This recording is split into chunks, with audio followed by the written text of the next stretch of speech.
একটা এলসি কিভাবে status change করা হয়, স্ট্যাটাস চেঞ্জ করে ব্যাংকে জমা পর্যন্ত এই প্রসেসটা দেখাবো।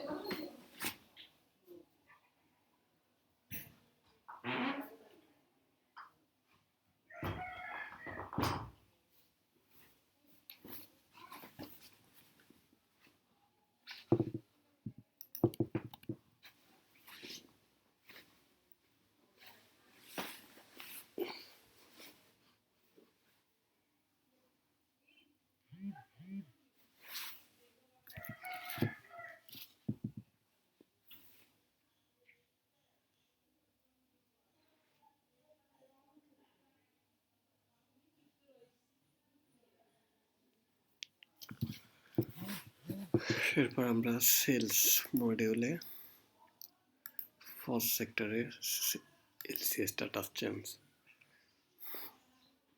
আমরা ওই দিন 2টা এলসি ক্রিয়েট করছিলাম গত পার্টে।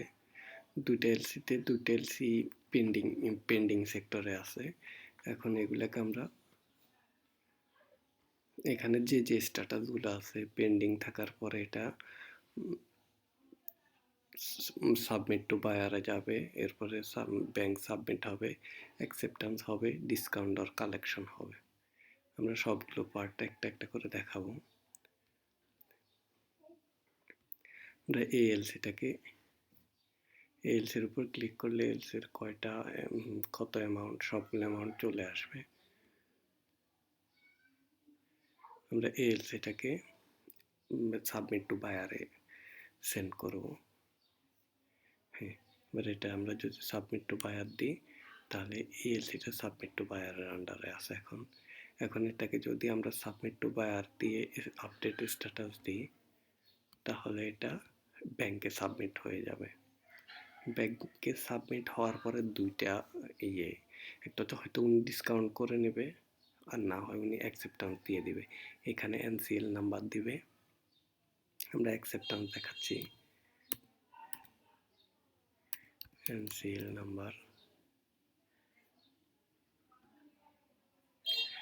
নাম্বার দেওয়ার পরে এখানে আদার ইনফরমেশন যদি কোনো কিছু দেওয়া লাগে উনি দিবে। তারপরে এখানে এলসি স্ট্যাটাস আপডেট করে দিলাম। আপডেট করার পর আমরা এবার একটু রিপোর্টটা দেখি। অ্যাডমিন রিপোর্ট,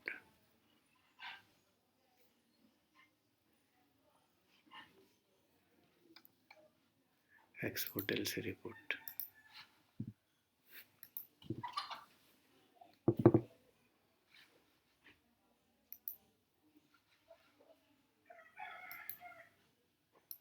দেখি রিপোর্টের কি অবস্থা। আমরা অনেকবার এলসিটাকে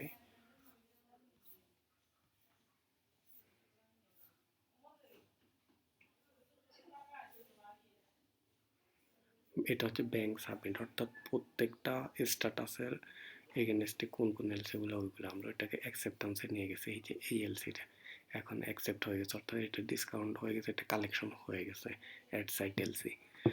এরপরে আমরা আর একটা এলসি দেখাবো এটা কিভাবে ডিসকাউন্ট করা হয়।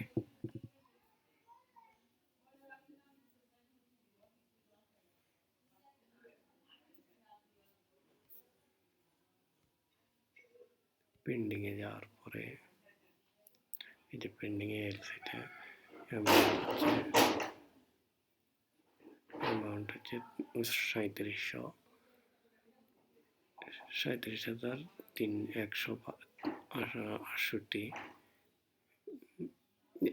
ডিসকাউন্টও সেম প্রসেস, শুধুমাত্র এখানে ডিসকাউন্ট দিলে আমি দেখাচ্ছি।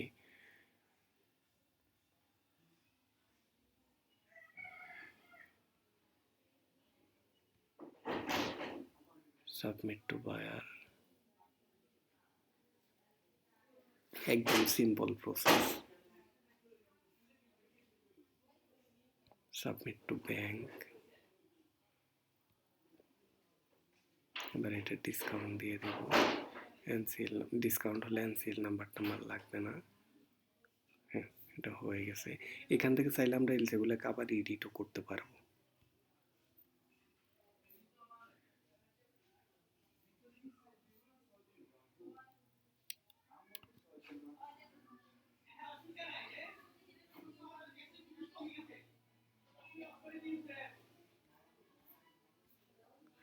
রেগুলার এডিট অপশন আছে।